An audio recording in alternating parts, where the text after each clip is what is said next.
पिछली कड़ी में हम एंथर के केस का ज़िक्र कर रहे थे। एंथर ने जब अपने आप को आकाशीय लाइब्रेरी में देखा तो डॉक्टर न्यूटन का उससे अगला सवाल था, ठीक है, चलो हम लाइब्रेरी में चलते हैं और वहाँ तुमने जिस क्रम में जो कुछ देखा था वो सब सिलसिलेवार तरीके से बताते जाओ। ये लाइब्रेरी एक बहुत बड़ी बिल्डिंग जैसी है और वहाँ की हर वस्तु ऐसे है जैसे दमकती हुई सी सफ़ेद पारदर्शी, और दीवारों के साथ बड़ी बड़ी और मोटी मोटी बुक्स रखी हैं जो एक कतार में रखी हुई हैं। एंथर का मार्गदर्शक उसे इस लाइब्रेरी में लेकर आया है। एंथर इस लाइब्रेरी में एक जैसे चांदी जैसे सफ़ेद उसके बाल हों, इस तरह से एक महिला है जो कि उसे इस लाइब्रेरी में मिली, जिसके साथ अब एंथर है। उसने बताया कि ये जो इसे एक आप दिव्य आत्मा नाम दे सकते हैं, इसे आप लाइब्रेरियन नाम दे सकते हैं, इसे आप महान आत्मा कह सकते हैं, इसे आप कुछ भी कह सकते हैं, क्योंकि नाम तो हम खुद ही दे रहे हैं ना बात को समझने के लिए। तो इसने बताया कि ये जो एक दिव्य आत्मा थी, इसका चेहरा बहुत स्नेहमयी था और आश्वासन से भरा हुआ था। मतलब उसकी तरफ देख के ही एक शांति का एहसास एंथर को मिल रहा था। आगे एंथर ने बताया कि वो मतलब उसे ऐसे लग रहा था जैसे दूर तक अंतहीन सी, जहाँ तक भी नज़र जाए वहाँ तक एक लंबी सी टेबल है जिस पे बहुत सी आत्माएं बैठी हैं, लेकिन सभी एक दूसरे की जैसे गोपनीयता का सम्मान रख करते हुए सटकर नहीं बैठी हैं, सभी दूर दूर बैठी हैं। एक दूसरे के आकाशीय रिकॉर्ड पर किसी की नज़र नहीं है, सबकी नज़रें उनके अपने आकाशीय रिकॉर्ड पर हैं। इसके बाद उस दिव्य आत्मा ने आगे बढ़कर एक पुस्तक निकाली और वो एंथर अच्छी तरह से जानता था कि इस पुस्तक के अंदर उसका इतिहास है। उसके बाद ऐसे लगा जैसे एंथर कहीं बहुत दूर से बोल रहा है। आगे एंथर ने कहा कि इसमें मेरे जीवन की सब कहानियाँ हैं जो बताई जा चुकी हैं और जो बताई नहीं गई हैं। यानी इसमें वो सारा इतिहास है जो उसने कर्म किए वो भी है, और जो वो कर सकता था लेकिन उसने नहीं किए वो भी हैं। क्योंकि आकाशीय रिकॉर्ड में तो हम हर तरह से जांच करते हैं ना अपने कर्मों की। आगे डॉक्टर न्यूटन ने थोड़ा मजाक में कहा कि क्या तुम्हारे पास इस लाइब्रेरी का कार्ड है? इस पर माध्यम ने हंसते हुए जवाब दिया, जब सब एक दूसरे के मानसिक सुर आपस में मिले हुए हों तो परिचय पत्र का क्या मतलब है? हाँ, ये आत्माओं की दुनिया है ना, सोल वर्ल्ड की बात हो रही है, जहाँ मानसिक तरंगों से बात हो रही है, ऐसी जगह पर परिचय पत्र। खैर, ये डॉक्टर न्यूटन का मजाक था। आगे एंथर ने एक महत्वपूर्ण बात बताई कि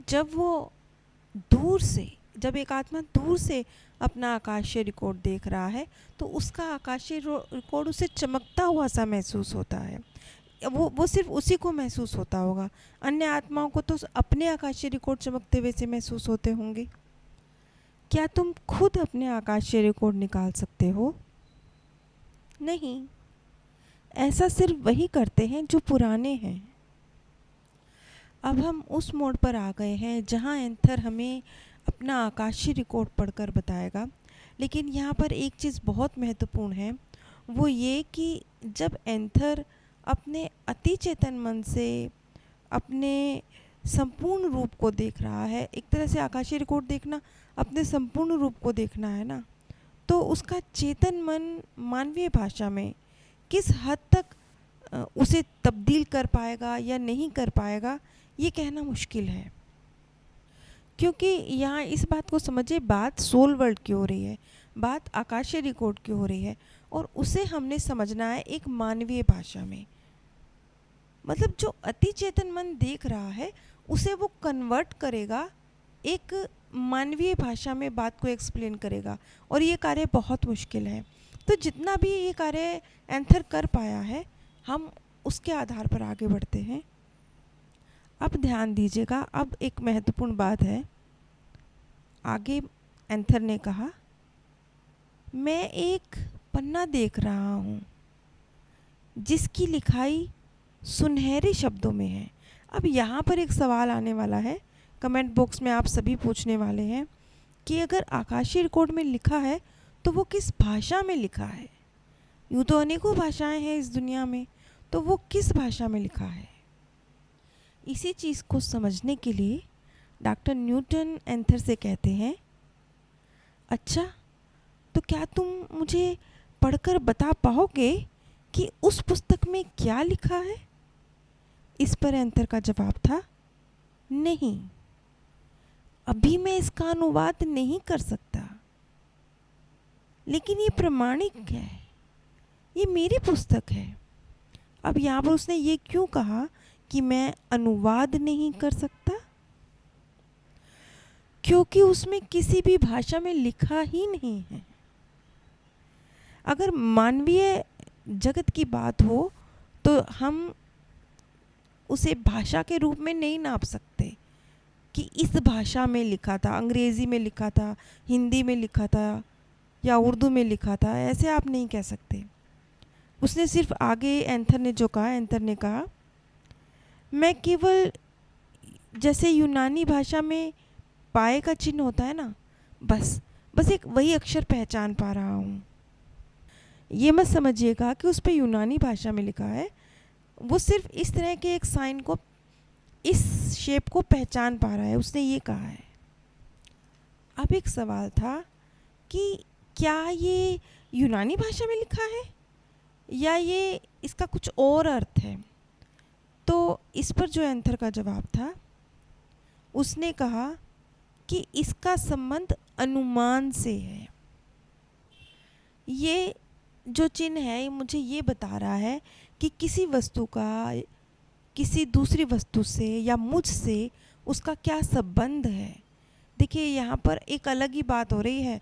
यहाँ पर आप एक ऐसी पुस्तक, जैसे आप इंसानी इस मानवीय जगत में पुस्तकें देखते हैं ना, कुछ पन्ने हैं, उनमें कुछ लिखा हुआ है, साई से लिखा हुआ है, किसी भाषा में लिखा हुआ है। इस चीज़ से इस आकाशीय रिकॉर्ड को मत तोलिएगा, वो ऐसा बिल्कुल नहीं है। उसे आकाशीय रिकॉर्ड ज़रूर कहा गया है, उसे पुस्तक ज़रूर कहा गया है, लेकिन वो ऐसी पुस्तक नहीं है जैसे मानवीय जगत में होती है। उसमें ऐसी भाषा में भी नहीं लिखा जैसे भाषा हम इंसानों की होती है।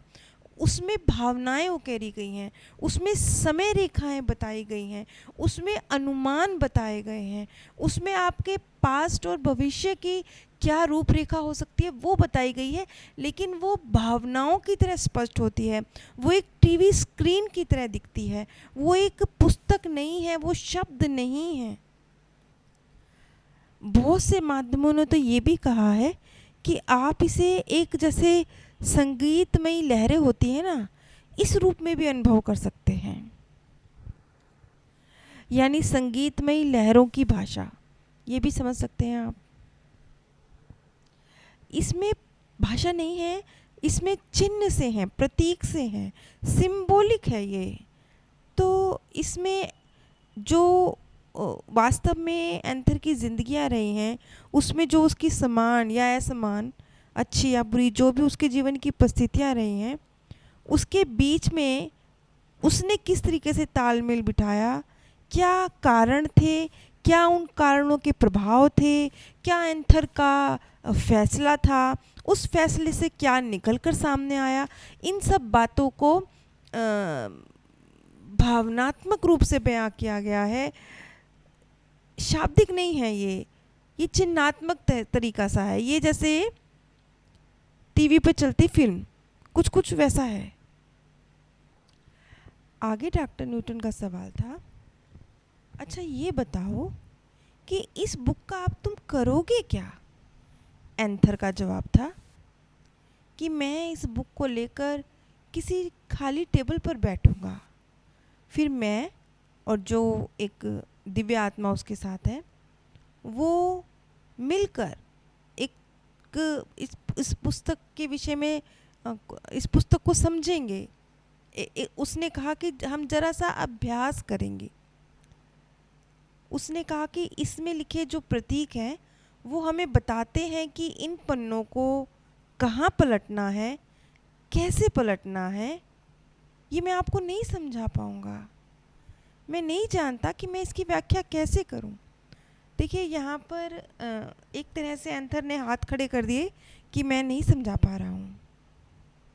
उसने सिर्फ इतना कहा कि मैं अपने माँ जो वो दिव्य आत्मा है उसके साथ इस पुस्तक को खंगाल रहा हूँ, लेकिन किस तरीके से पृष्ठ पलट रहा हूँ, क्या कर रहा हूँ, मैं नहीं बयां करके बता सकता। डॉक्टर न्यूटन ने एंथर का हौसला बढ़ाने की कोशिश करी ताकि वो कुछ तो बताए, वो हाथ ना खड़े करे। तो इस पर उन्होंने कहा कि इस बात की चिंता छोड़ो, तुम तो बहुत अच्छी तरह से स्पष्ट कर पा रहे हो, तुम बहुत सुंदर तरह से बयां कर रहे हो। बस इतना और बताओ कि लाइब्रेरियन तुम्हारी किस तरह से मदद कर रहा है। ये बात डॉक्टर न्यूटन ने इसलिए कही ताकि एंथर कुछ तो बोले, कुछ तो बयां करे। अब एक बहुत इंटरेस्टिंग बात है।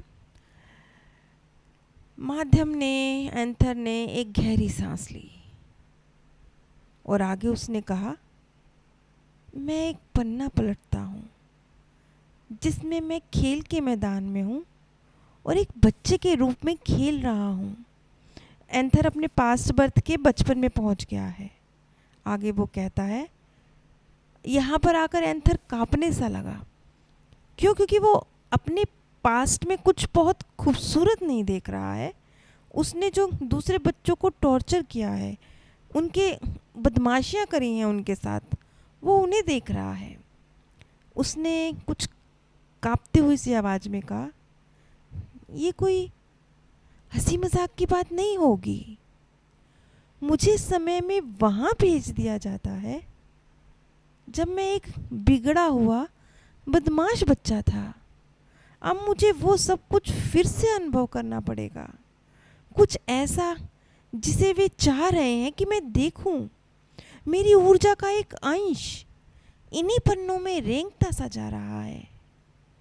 अब इस बात को समझिए कि यहाँ पर एंथर को ये कहा जा रहा है कि उसने जो बदमाशियाँ करी हैं अपने बचपन में, एक बिगड़ैल लड़ाकू बच्चे के रूप में जो दूसरे बच्चों को उसने दर्द दिया है, वो अब उन्हीं परिस्थितियों में देख रहा है अपने आप को। लेकिन फील क्या कर रहा है? फील कर रहा है जो उसने दूसरे बच्चों को दर्द दिया है वो। कोई बात नहीं, कोई बात नहीं, और आगे बढ़ो। जो भी खुल के बता सकते हो, जितना बता सकते हो उतना बताओ। अब एंथर ना कुर्सी पर ही छटपटाने सा लगता है। क्यों? क्योंकि वो देख रहा है जो वो बहुत खूबसूरत नहीं है ना। तो आगे उसने कहा, मैं इस दृश्य के हर पहलू में रम सा गया हूँ। वो अपने आप को दोनों तरफ देख रहा है, उस तरफ भी जो उसने जो करने वाला है वो भी, और जिसके साथ हो रहा है वो भी, दोनों रूप में अपने आप को देख रहा है। इसलिए उसने कहा कि मैं तो इस दृश्य में रम सा गया हूँ, जैसे कि पूरी तरह से मुझे ये दृश्य पूरा दिखाया जा रहा है। मैं स्कूल में हूँ, मैं एक बिगड़ैल बच्चा हूँ, एक बिगड़ैल लड़का हूँ जो अपने से छोटे और कम उम्र के लड़कों के साथ झगड़ता हूँ, उन्हें मारता हूँ। और जब स्कूल के मैदान में मॉनिटर की निगाहें कहीं और होती हैं, तब मैं हर किसी को कंकड़ पत्थर मारता हूँ। और उसके बाद ओह नहीं। अब देखिए क्या हुआ। अब एंथर ने क्या कहा। अब इस पर डॉक्टर न्यूटन का सवाल था, क्यों, क्या हुआ?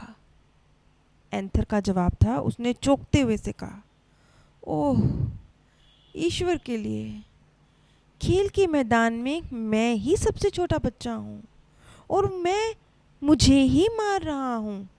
कितना अविश्वसनीय है ये सब। अब कुछ समय के लिए मैं असली बन जाता हूँ और हर आता जाता व्यक्ति मुझे कंकड़ पत्थर मार रहा है। हाय, कितनी चोट पहुंचती है इससे। देखिए सारा दृश्य देखिए, सब कुछ देखिए, मतलब आकाशीय रिकॉर्ड है ना, तो वो आपको हर नज़र से बता रहा है। आप अपने आप जो करने वाले हैं वो भी परिस्थितियों में जो फैसले ले रहे हैं वो भी देख रहे हैं।